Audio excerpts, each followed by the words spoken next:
You are now tuned in to Go Time Dolphins with Charlie Touche and Kadeem Simmons, the Miami Dolphins podcast that's for the fans and by the fans. Gotta make them lose their mind when it's your time. And it's show time. Going all out when it's go time. Go. I ain't wasting no time. Gotta make them lose their mind when it's show time. Cause it's your time. Lay it on the line when it's go time. Go. Don't waste no time. You know what? No, I'm going to do it. I'm going to start the episode like this. So I apologize. I apologize from now. Charlie can be like, Kadeem, what you doing? Everyone's going to be like, this guy's crazy. But if you're not on social media, on Twitter, you're not going to get it. But I'll give it a go.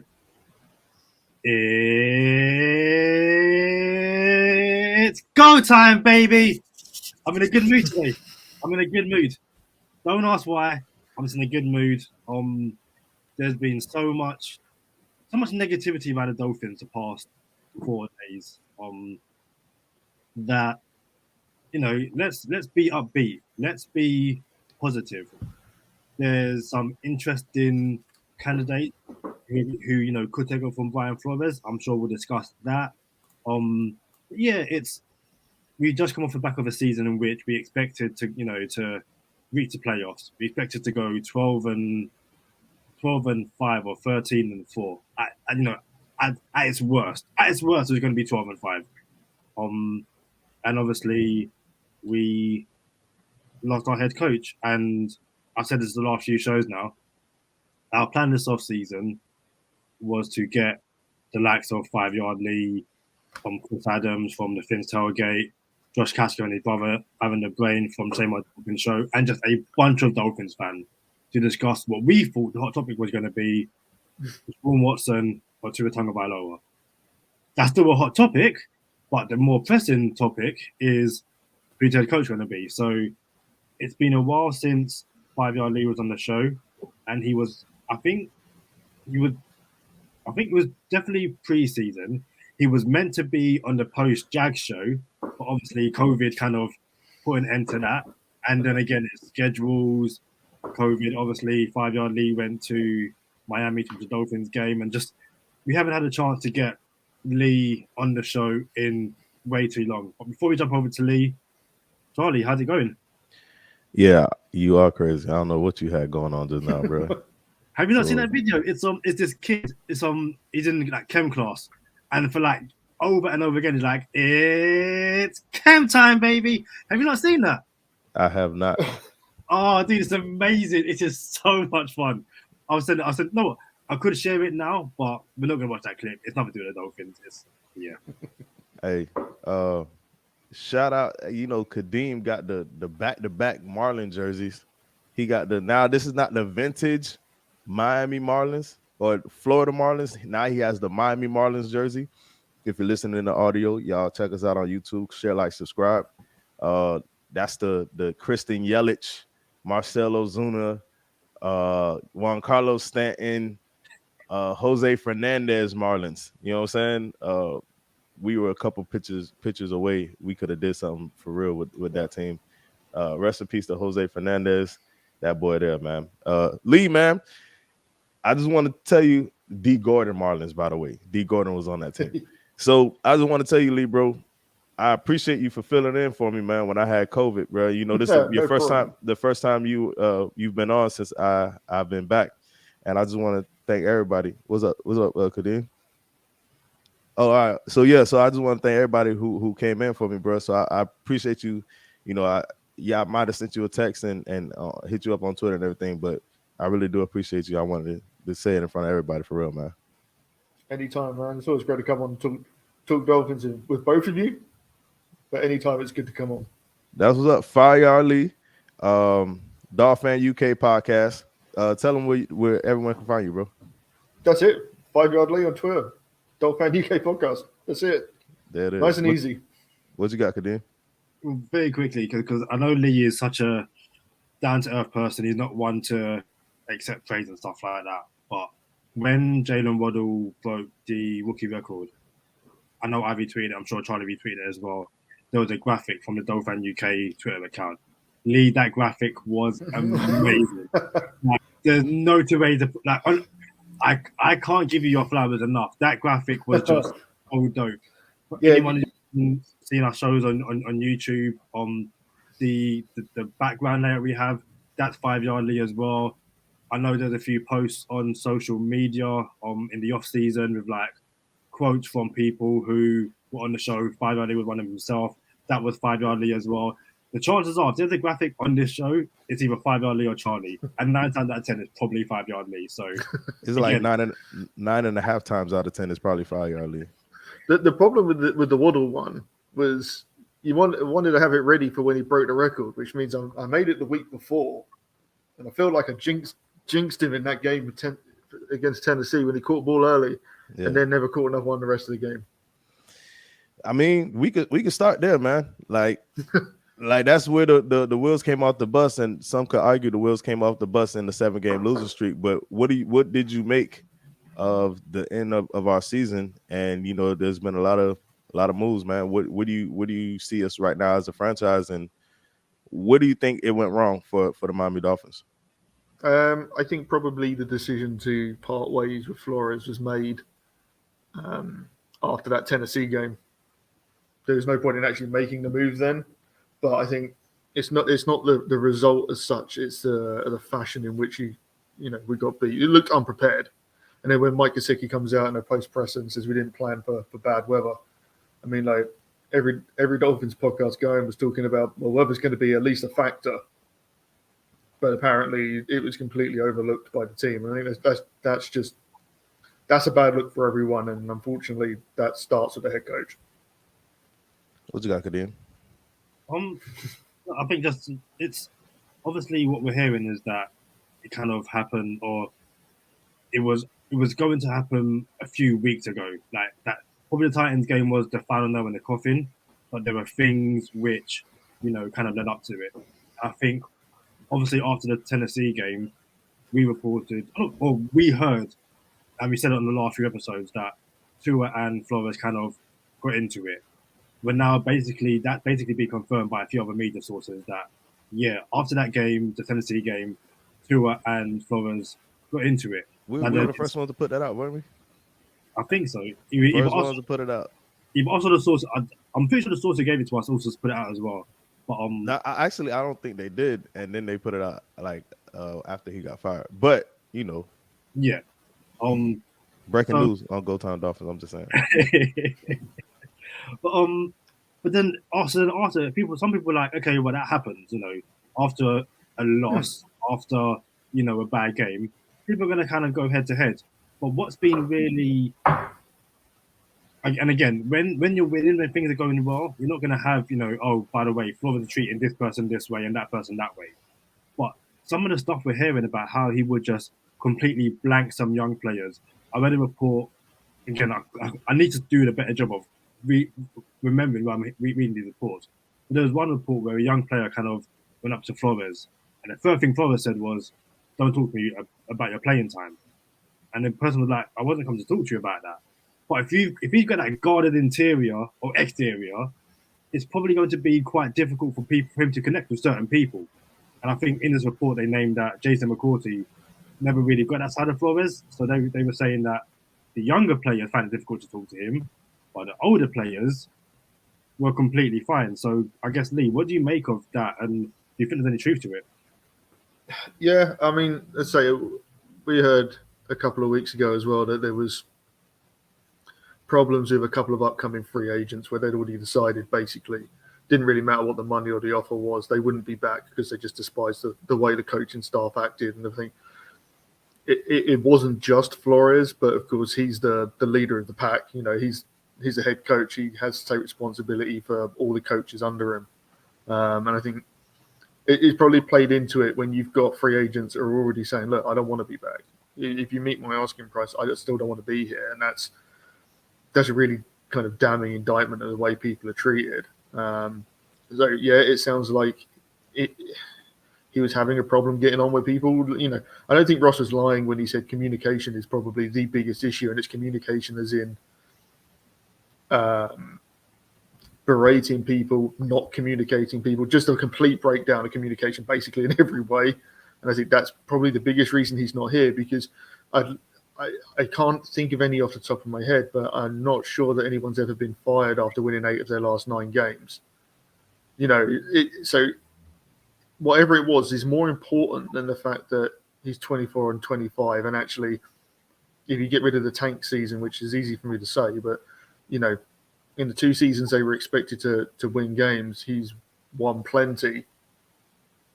The failure to communicate is outweighed the performance on the field. I think, just to talk about, I don't think anyone has gotten fired after winning 8 of 9, but I think I remember Marty Schottenheimer winning 10 games and going to the playoffs and then getting fired. And more recently than Marty Schottenheimer, Marvin Lewis, took the Bengals to the playoffs all the time, and then they were always one and done, but then he lost his job. So the difference with us is we're not in the playoffs, right? Yeah. And we're not where we want to be. Yeah, one can say, oh, but this is the first time you've had relevant success. Well, I mean, with a lot of the conversation that's coming up, and he may have wanted full control, like the Bill O'Brien role. Bill O'Brien eventually came GM of the Texans, and he sabotaged the Texans, like straight up. Yo, we're in ruins now. So if that's the direction Brian Flores was going, I can imagine you get full control. Tua would have been traded. Watson would have been a quarterback for 3 firsts, Tua and Xavier Howard or something. You know what I'm saying? And it would have been exactly what Bill O'Brien did to the Texans. Like, coaches to coach, execs should be execs. There's only very few coaches that could get away with being both. I'm glad you put it that way, because I've seen some really interesting stuff the last few days saying, well, I can't believe Chris Grier has survived the firing because there's been some bad draft picks, there's been some bad free agency moves. But the way I see it is, it might not be the same for all GMs, but the way Chris Grier has been operating is, my job is to get the coach the players he wants. And the reason that's my job is to get them at a good value. Mm-hmm. So if Brian Flores says he wants Carl Van Noy, I'll get him Carl Van Noy at a value I think is good. If he then comes back to me and says I want rid of Carl Van Noy, I'm going to do that because I'm giving him the team he wants to coach. Because that's how you save your job here. You say, look, I've given him everything he needs to do it, and I've done it whilst acquiring draft assets and keeping people on decent contracts. Like, let's be honest, with all the bad contracts and all the bad moves, we're still going into next year with some of the most with the most cap space in the NFL. So Grier is doing his job, but the way he sees his job is not to put his foot down and say, I want this guy on this team and the coach will work with him. It's to say, this is who he wants. Right, I'm going to get him at a good value for the team. You said all the bad contracts. I don't know if that there were too many bad contracts or any bad contracts. Yeah, about you, back to you, Kadeem, before I throw it back. Remember when Lynn Bowden Jr. tried to dap him up on the sideline? And he's like, nah, ain't no dap up over here. You remember that, Kadeem? Yeah, definitely. If you're watching on YouTube, I'll just put up a tweet. This is from Matt Infinite, who works for PFN, I believe it is. It says Chris Grier has used a first-round pick, 2 second-round picks, and a third-round pick over the past 3 drafts on the offensive line. Still, the Dolphins have one of the worst O-lines in the NFL, and yet Grier manages to keep his job. That's amazing. Seriously, hard to be that inept for such a long time. Now, the reason I brought this up, and it's something that Lee said, and it's something that I've said on the last episode, as Lee put it, the job is to get players, and people have, and even like well before Brian Flores got fired, we said on this podcast, when was the last time the Dolphins had a good offensive line? You probably look at the one which took them to the playoffs with Juwan James and Tunsil at guard, and even that offensive line wasn't anything special. And the point I was making is that the Dolphins haven't been able to coach up offensive linemen. What happens is the Dolphins have these offensive linemen, they tank in Miami, go elsewhere, and look better. And if that's the case, then it's a Miami problem. And the reason I brought up this pick is people having to go back.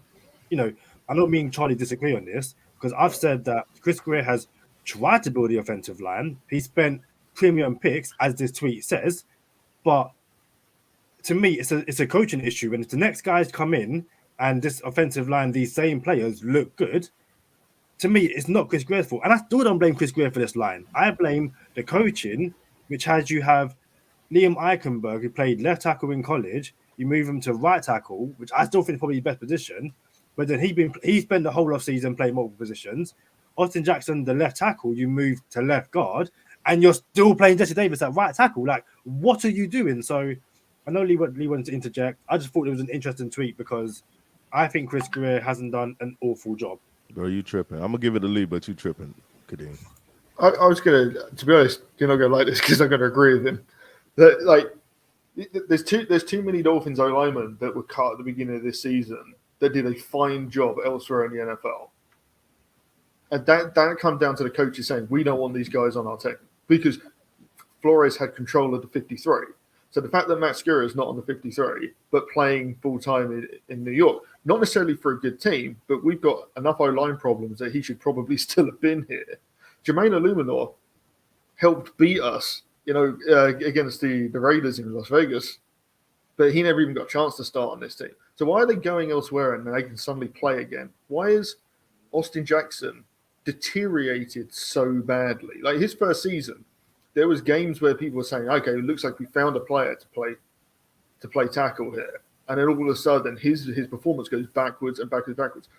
Like Liam Eichenberg starts the season, we're all pretty impressed and saying, like, okay, it's not a bad game, especially game one against the Patriots. Then he's in a steady decline until really the last kind of 4 or 5 games of the season.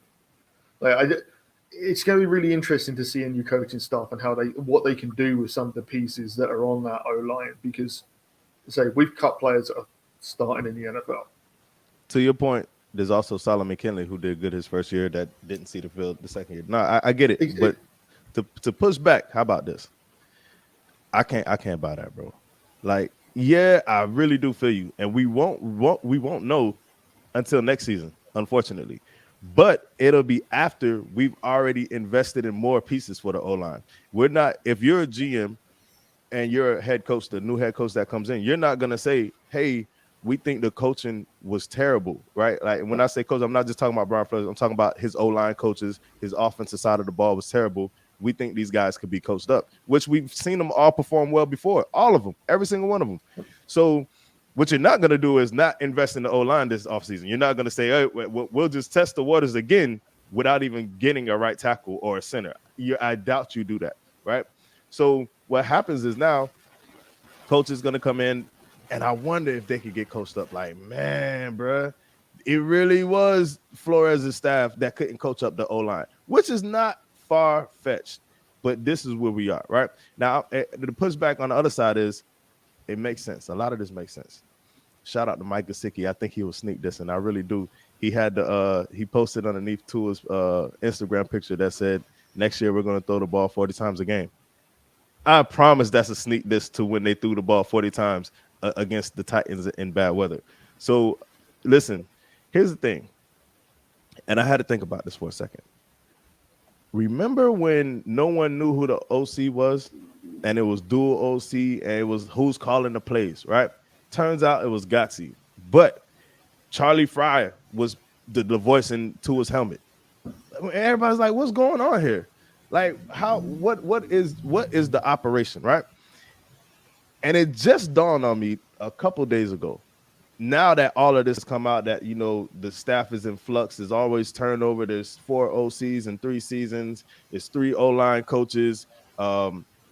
It's the offensive staff was not under control. How about this? It made me think. I think the last time there was like dual OCs in the NFL, if there ever was like 30 years ago, right?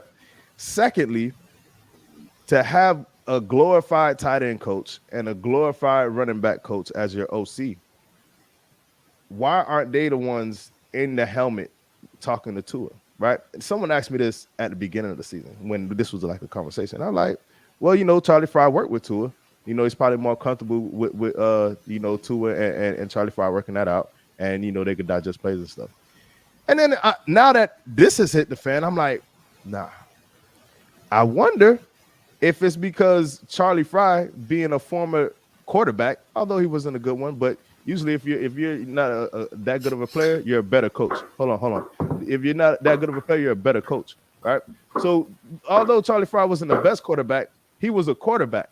So when he's calling a play in the tour, he can say scatter the west right tight, 372. You know what I'm saying? Y stick Z spot. Watch the safety come down, and if you got pressure off the edge, you could do X, Y, and Z. Gotsey probably can't do that because he's a new offensive coordinator. He's never played a quarterback position. He don't know the exotic pressures. But Charlie Frye being a former quarterback can tell that and get that to Tua. That's a problem for a rookie quarterback in his developmental process, that you don't have an offensive coordinator who could communicate certain things like that. Like, for example, Sean McVay holding Goff's hand all the way up to the 15-second mark, doing check with me's. You see, there's a big difference. Go ahead, Lee. I was going to say, I completely agree with you. It doesn't help. And under communication, it's probably the second biggest reason that Brian Flores isn't here, is his failure to create an offensive staff. You know, each off season, as fans and the fan base, we're saying, I can't believe we've got new OCs. What is going on? This is his third set of OCs. Well, he was going to have to fire them this year anyway. So we were getting new OCs, which means we would have had the same argument again, like, oh no, why have we got new OCs? So this is probably the best way around it. But Brian Flores fundamentally failed to build an offensive staff, and it's cost him his job. Because if he did, they've won probably the 2 games they need to be in the playoffs. If they're in the playoffs, we're probably not having this conversation. All you need was one win on each season. I got something for both of y'all. So very quickly, and it's about the offensive line stuff. In no way am I sitting here saying that the next staff should come in and keep the same guys. Like, that's the dumbest thing you can do. And again, I'm not here to call for anyone to lose their job. But when they fire Brian Flores, he should have taken Jesse Davis with him. Because Robert Hunt in that one game against the Patriots already looked better than Jesse Davis all season. Like, that's just not debatable. And Robert Jones? Robert Jones, sorry, yeah. And again, so Robert Hunt has looked good all season, but yeah, Robert Jones. And I think that the new staff, I think they can look at it and go, in Kinley, Robert Hunt, Robert Jones, Liam Eichenberg, and Austin Jackson, you've got 5 young players, but you still need probably a center and a right tackle. To me, and this is something which we discussed even before Brian Flores was fired, those are my 2 priorities this offseason. And that's before I even get to the draft. I am not getting to the draft with these same guys. I'm bringing in a center and a right tackle. And if I have to trade for one, I'm trading for one. But if you can get in those 2, I'd be okay if they left the draft with no more offensive linemen, because to me, and again, I like Michael Dieter. I just think those are probably the weakest parts of the offensive line, because I do still believe that with better offensive line coaching, you can work out what you're doing with Austin Jackson, Solomon Kinley, and Liam Eichenberg. I got something for both of you guys, and we'll go with you first, Lee. How about this?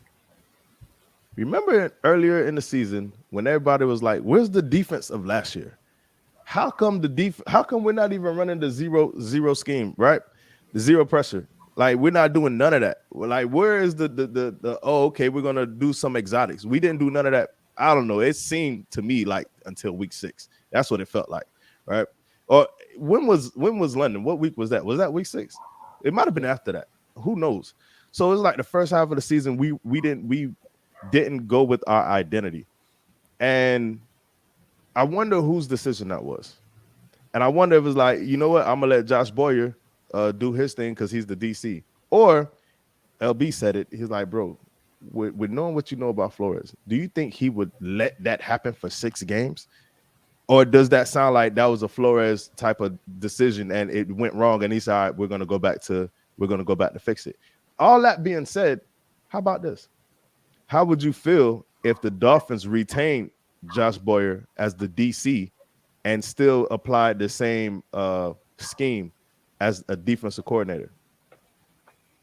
I mean, if Boyer can pull it off, absolutely, no problem with it at all.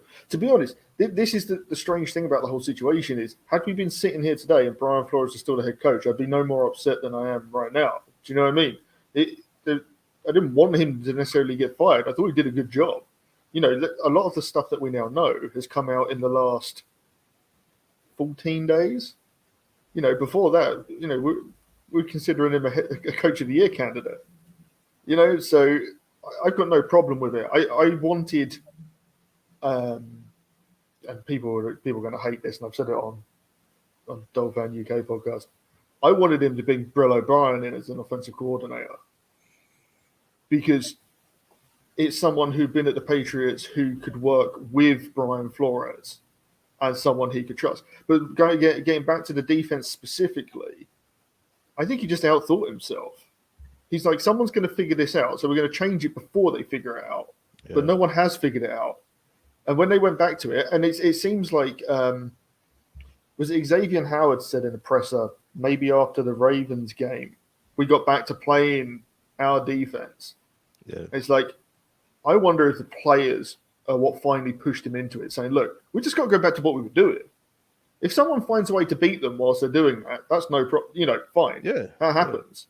But until they do, let's do it until someone can stop them. And it felt like he just kind of like overthought it and is trying to be clever and kind of outthought himself. So go ahead, Kadeem. Well, it's something which I don't know how much plays a role in it, but it might make some sense. And there were some people on social media saying that it's basically because you've replaced the communication skills of Bobby McCain with Javon Holland. Now, Holland clearly showed he was a better player, but in that defense, if everyone doesn't know how to run that scheme, it's one of the easiest ways basically to beat, to get beat on one play touchdowns.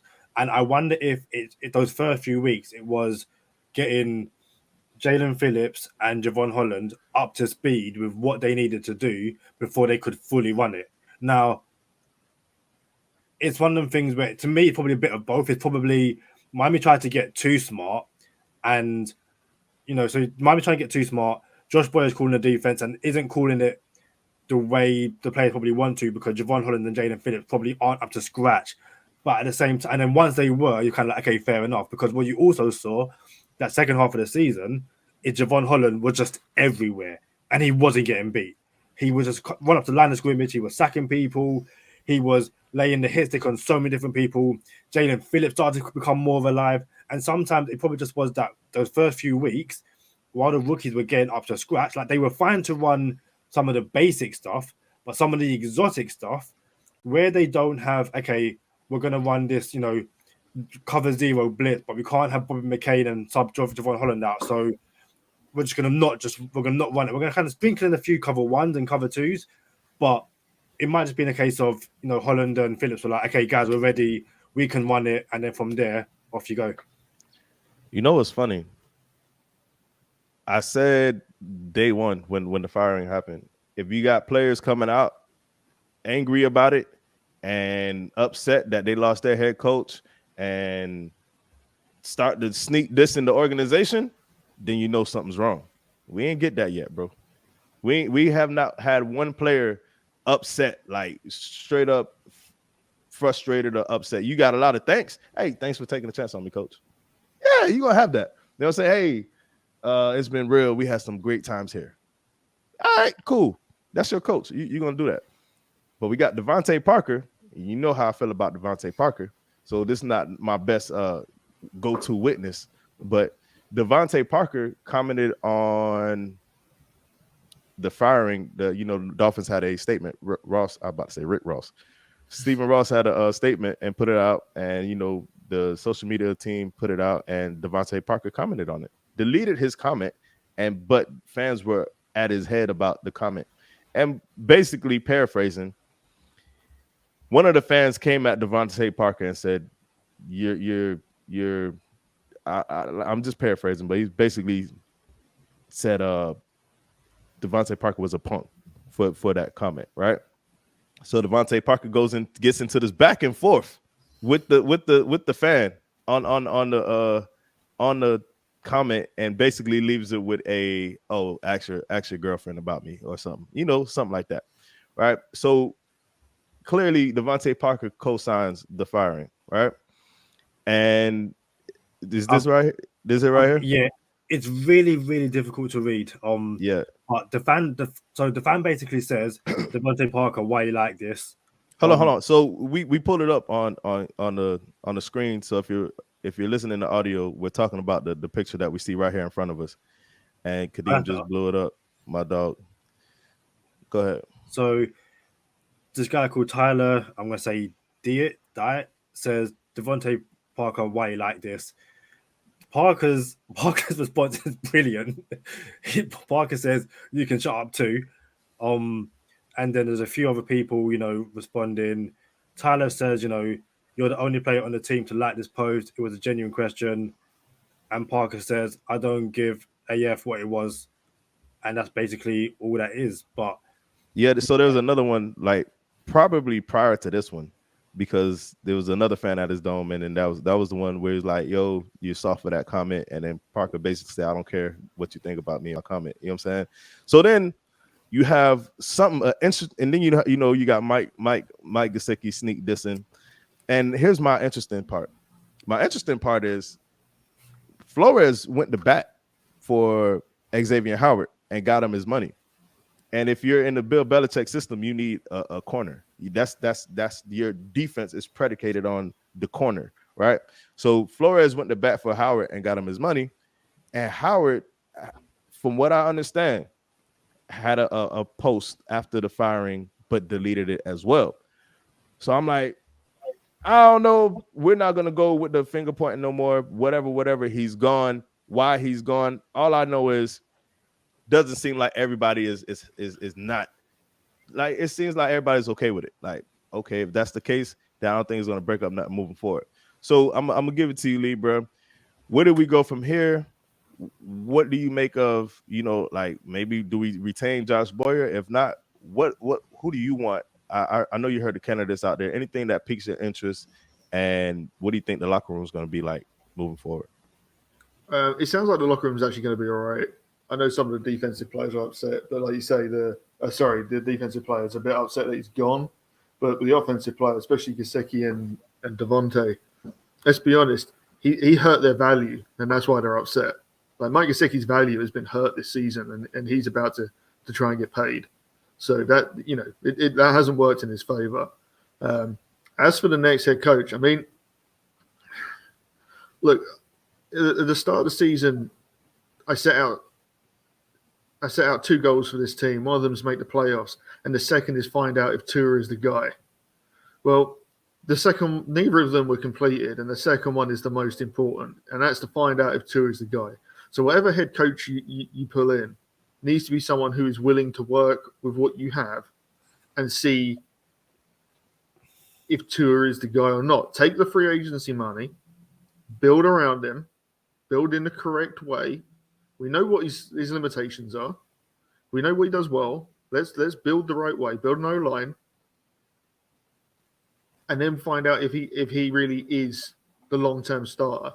If he's not, the money that you've invested and the team that you've built will still be good enough to then drop in a quarterback at the end of next year, and you've not lost anything. But that, to me, puts Brian Daboll kind of high on the list. And I see a lot of pushback from people online saying, oh, well, Brian Daboll's offense is finished low in the rankings until the last 2 years. We don't want him to coach the offense. We want him to manage the team, and we need him to know how to build around the quarterback. That's where Brian Flores went wrong, is he was able to coach the defense himself, but he couldn't coach the offense. When we had Adam Gase, he was so focused on the offense, the defense fell apart. You can't have both. And we need someone who acts like a Bruce Arians, who's a true general of what is going on. Do you know what I mean? He's not doing it himself. That's what a head coach is. That's the head coach's job. And I think that's why I said Brian Daboll, because of the connection to Tua, and I don't necessarily want him calling the offense. That's not it. But I think if I had my choice, and the name is actually not on the list, which is I would actually want Bill O'Brien. I want someone who's taken Bill O'Brien, the head coach, was not a bad head coach. Bill O'Brien, the GM, is bloody awful. Right. And I don't want him to be the GM. I want him to be the coach. Leave this up for a second, Kadeem. It's Go Time Dolphins, the Miami Dolphins podcast that goes not only across the pond, but across the world. I'm Charlie Touche. I got Kadeem Simmons with me, my co-host, and we got a guest, 5YardLee. These boys from across the pond. Shout out to London in the building. We got potential head coach candidates up right now. If you're listening on the audio version of the podcast, subscribe to us on YouTube, share, like, subscribe, turn on notifications, and follow us. Be a faithful follower. You feel me? Who do you want as head coach? We got these candidates in front of us. We got Brian Daboll, Mike McDaniel, Doug Peterson, Byron Leftwich. Check it out. Now, I told you from the beginning, I was only interested in two people. You do what you got to do to go get Sean Payton. If you got to trade a pick for Sean Payton, that's what you got to do.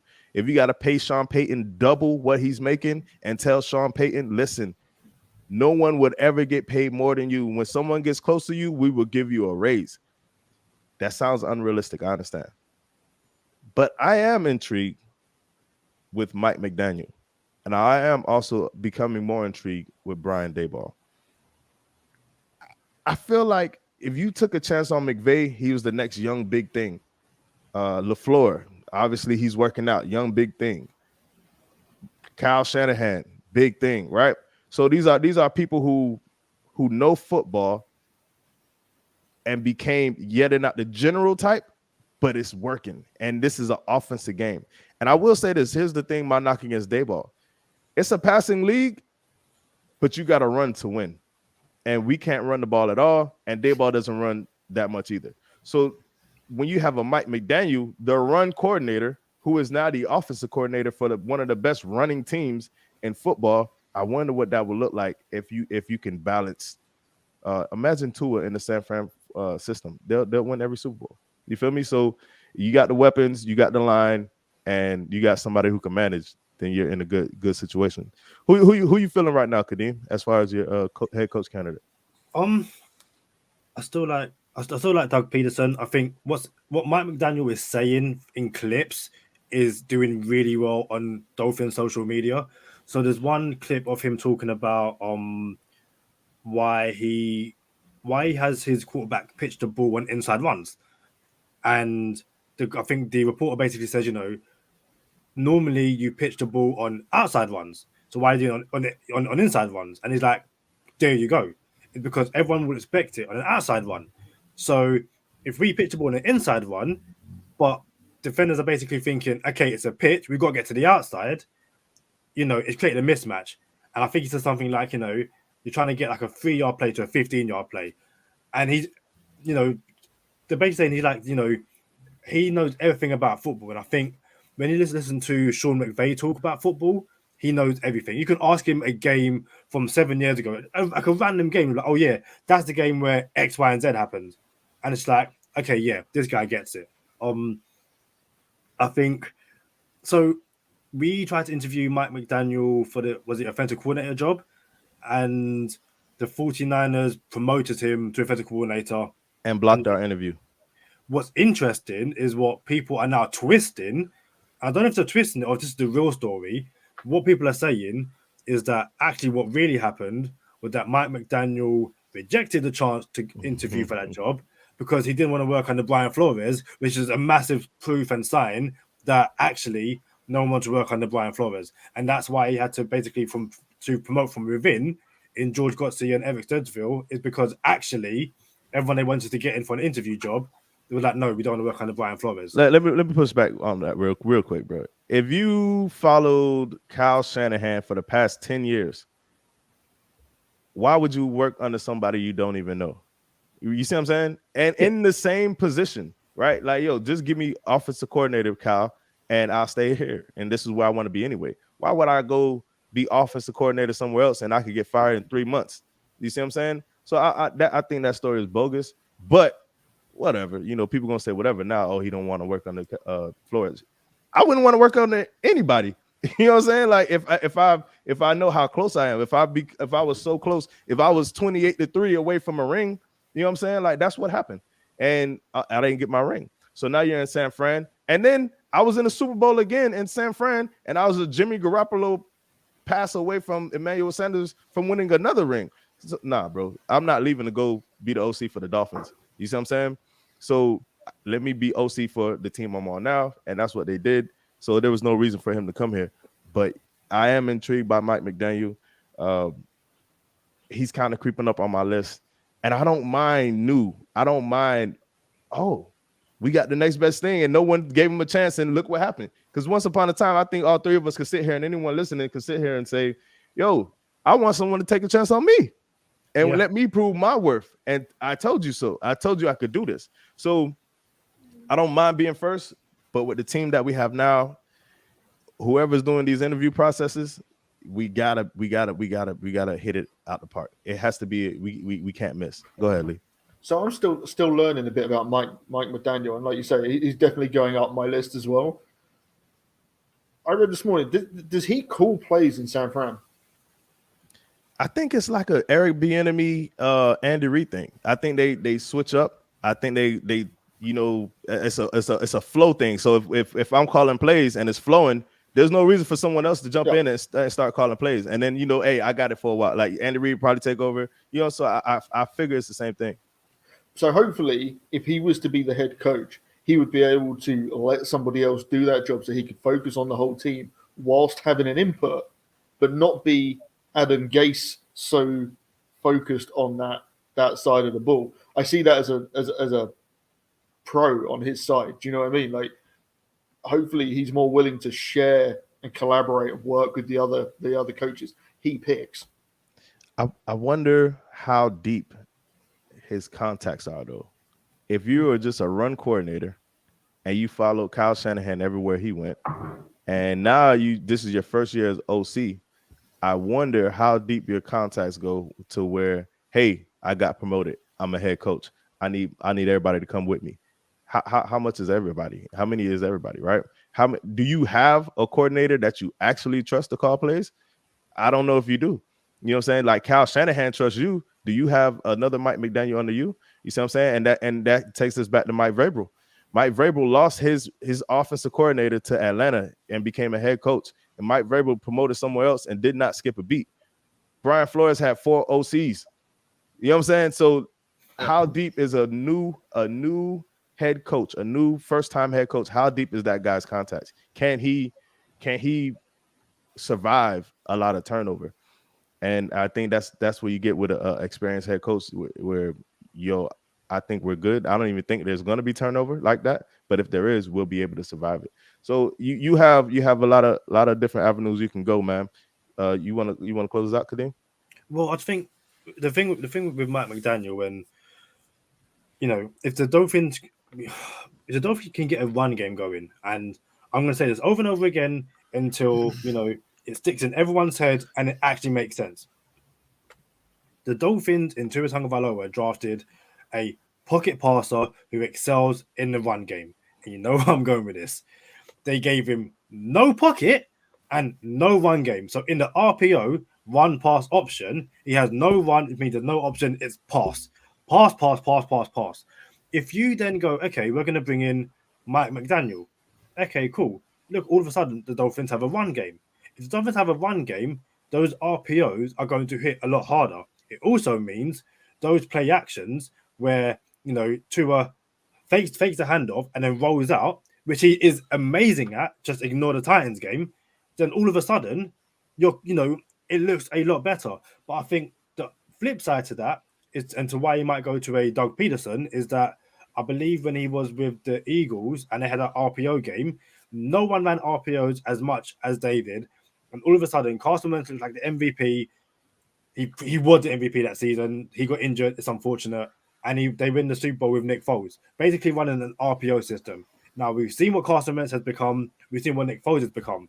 But if you can get Tua in Doug Peterson's RPO offense and this defense, you still got to build the line. But all of a sudden, do you not think that the Dolphins, I'm not saying Super Bowl contenders, but they make the playoffs? And I think it's one of those things where obviously the long-term goal has to be Super Bowl.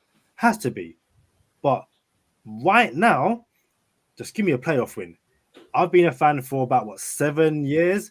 I've seen us reach the playoffs, and we got to the playoffs, and the Steelers just said, Kadeem, bro. Hey, You talking about you been a fan for 7 years, bro.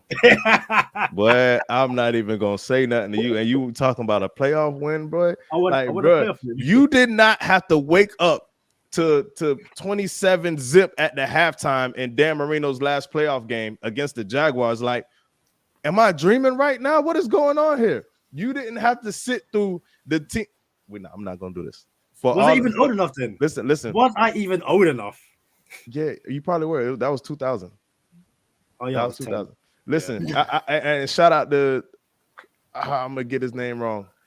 I think it's Joe Steele or Tony Steele. My bad. We gotta have you on the show. I met him at the London game. He's from Scotland. Yeah, I got he's from Scotland. You know what I'm saying? We gotta have him on the show. I think he said, man, I don't know. I don't want to put an age on him, but man, we met some older fans from across the pond that been fans since the 70s, bro. Kadeem, bro, don't miss me with your 7 years, bro. Hey, we about to go to bonus time, but before we do, Tua Tagovailoa, the only quarterback to not throw any picks this season from a clean pocket, 10 touchdowns. That's all I'm saying. Hey, dude, I literally had that tweet ready for bonus time. Cool. Well, we're going into bonus time now. You can say it again. 5YardLee, tell everybody where to find you. 5YardLee on Twitter and the Dol-Fan UK podcast. Clean pocket, no picks. That's all I'm saying. 10 touchdowns. Hey, we appreciate y'all rocking with us. Y'all know what time it is. For Kadeem Simmons, for 5YardLee, I'm Charlie Touche. Thank you for tuning in this time. Make sure you catch us next time on Go Time. Already. And by the fans. Gotta make them lose their mind when it's your time. And it's show time. Going all out when it's go time. I ain't wasting no time. Gotta make them lose their mind when it's show time. Cause it's your time. Lay it on the line when it's go time. Don't waste no time.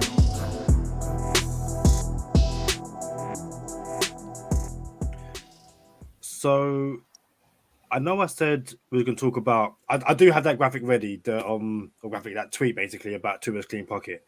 But we spoke earlier about sneak dissing. So start off with you, Lee. What do you make of this? And again, if you're not watching on YouTube, it's a Instagram post from Tua. It's a paid partnership with Bose headphones, but you know the caption isn't anything to do with Bose, and it's what a year. Ready to rule the quiet this off-season and come back stronger than ever. First of all, what's rule the quiet? But two, is this another parting shot at Brian Flores, or is this just Tua looking ahead and saying, you know, it's been a difficult year with the injuries and all that kind of stuff, but next year, well, you know, let's get it. Yeah, I can't imagine it's got anything to do with Flores. Tua doesn't seem like that guy, to be honest. Let's be honest, if he was having, you know, it seems to have been fairly apparent now that he's had more than one disagreement with Brian Flores, but he's never really looked that way in the media. He does a good job of, you know, being professional. Hey, the quiet, maybe they're just noise cancelling headphones, man. Hey, since we talking about Bulls partnerships, I got my Bulls on right now. So if y'all want to partner up, y'all already listen. Now I don't think it's a shot, but quiet this off season, I don't know how quiet it's gonna be, but it'll be funny. No, real talk. It'll be funny if there's no Deshaun Watson talk and it actually is quiet, and it's crazy, man. I got another stat for you, Kadeem. You ready for me to mess you up? Go on then. Most quarterback hurries in the NFL this season. Oh, I've seen that graphic as well. Oh, Raiders at 182, Panthers at 186, Ravens at 187, Jets at 196. The Dolphins, most quarterback hurries in the season, 236. I'm just saying, bro, you can't make this stuff up. Lee, what do you make of that? As I get the graphic up for our YouTube viewers, it's a failure by the team, failure by the coaching staff to protect the quarterback.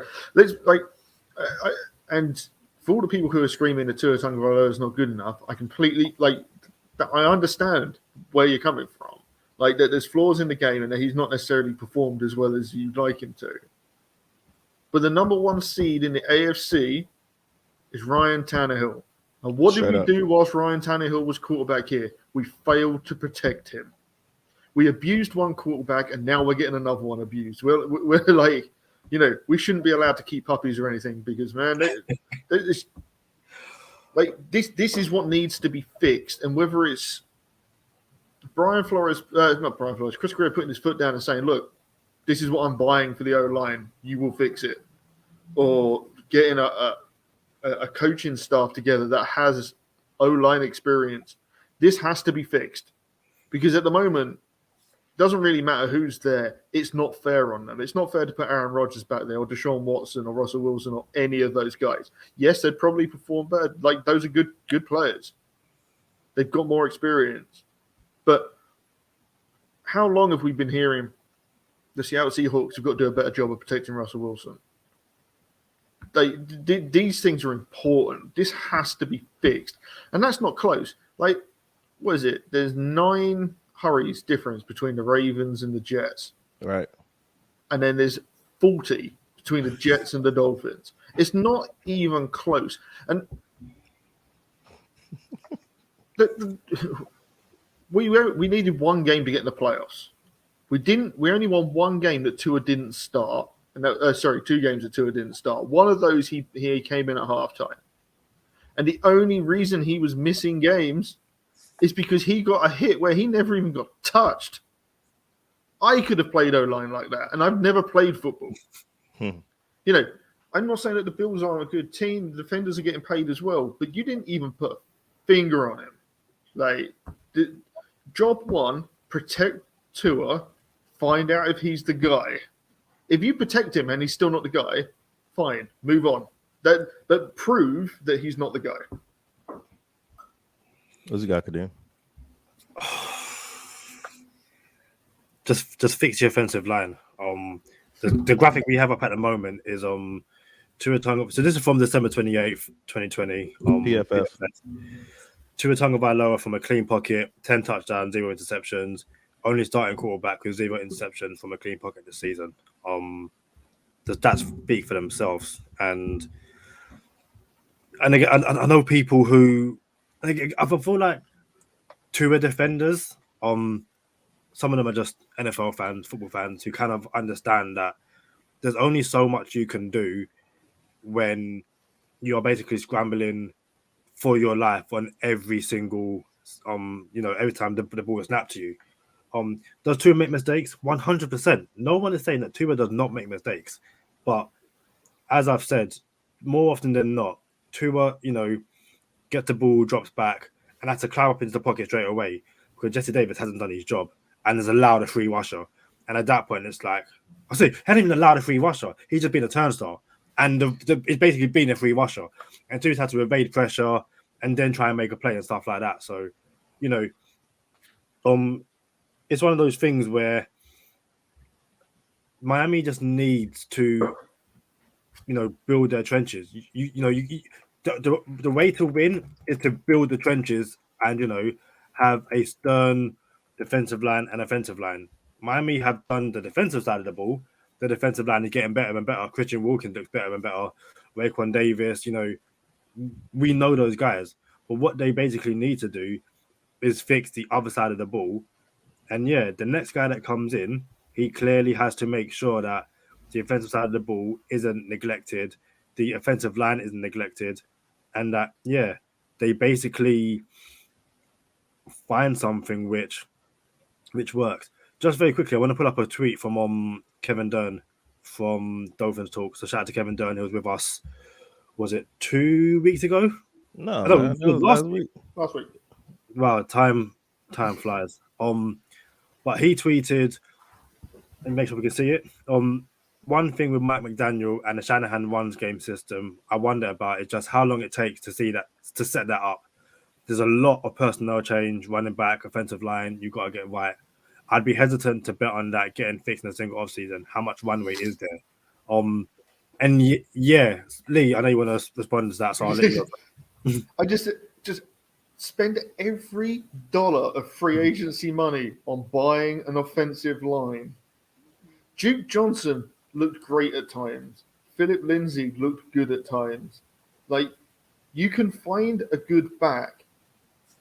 You can find one in the middle of the draft. But if there's no O-line, you've got a real problem. I sat here and banged the table with you guys before the draft, saying my only must-have was Najee Harris because because we didn't have that kind of guy on our team. And I know you guys love Myles Gaskin, and I've got nothing against Myles Gaskin, but I think you need a complement to Myles Gaskin. And the other thing you need is a line that can block for them. You know, if you think of that tweet where we just saw the hurries that the Dolphins have given up. Well, if they're giving those up on passing plays, they're also leaky on run plays too. We've got guys getting hit before the line of scrimmage. Like that's not a way to operate. So to me, it's if you can build an O-line, the run game will instantly get better, and then you can build it afterwards. But like literally, it just starts with the big guys up front. Hey, it's Fins Up Friday. I'm gonna leave you with this. Last time the Miami Dolphins had a top 10 offense was the mid-90s. Like let's like come on now, like bro, the mid-90s. Like for real, someone graduated high school since then. You know what I'm saying? Like someone has had a whole life since the Dolphins had a top 10 offense. And I wonder if we're even capable of putting an offense together anymore. We didn't do it with Marino, never gave him a running back, never gave him a defense. Like Marino was just the best thing smoking. The best pure passer in the NFL has ever seen is Dan Marino. Is he the best quarterback? He's not the most what do they call it? He doesn't have the accolades, but look, man, if you don't know who Dan Marino is, this probably ain't the podcast for you. But you know what I'm saying? So that's where we at, man. We just got to be better on offense now. And I wonder if keeping Josh Boyer as a DC is an option. But I also think, what are the Miami Dolphins thinking? Are they thinking we're so close that, listen, if we go with a younger guy like a Mike McDaniel or a Eric Bieniemy or someone like that, and I wonder if they can now say, look, we gave roster control and staff control to Gase and Flores. We can't do that again because we're too close now. We can't wait to see if you have your staff right. And I wonder if they say, hey, you got to come in with this DC. I wonder if they do that. That might push Eric Bieniemy up the list, because it's interesting that Eric Bieniemy has been interviewing for what it seems like 4 years now, and isn't even like, it doesn't seem to be a final candidate for any of those jobs. And I wonder if that's based on the staff he's able to put together. So maybe this makes it a more likely option if they're going to say, look, we're going to pick the DC. Yeah. Maybe it pushes him up. Maybe it pushes him up the list. I just think it's interesting that every year he's a hot name. Every year people want to talk to him, but at the same time never seems to get close. And I know it happens every year. There's the hot candidate. Like what happened to Chris Richard? Yeah, and then he had one bad season, and he's gone now. That's it. No one's even interested. he's gone now. You know what I mean? So, but Eric Bieniemy is hot every single year, and maybe people are just scared because they think it's Mahomes. I don't know. They think it's Reed and Mahomes, and that it's not so much Eric Bieniemy. But maybe if they're going to force a DC on someone, he's a perfect candidate for that. Hey, appreciate you coming out, 5YardLee, Dol-Fan. Appreciate you for having me. Dol-Fan UK. Next episode, we chopping it up with same old Dolphins, Josh Casker, Aaron the Brain. That's going to be a banger.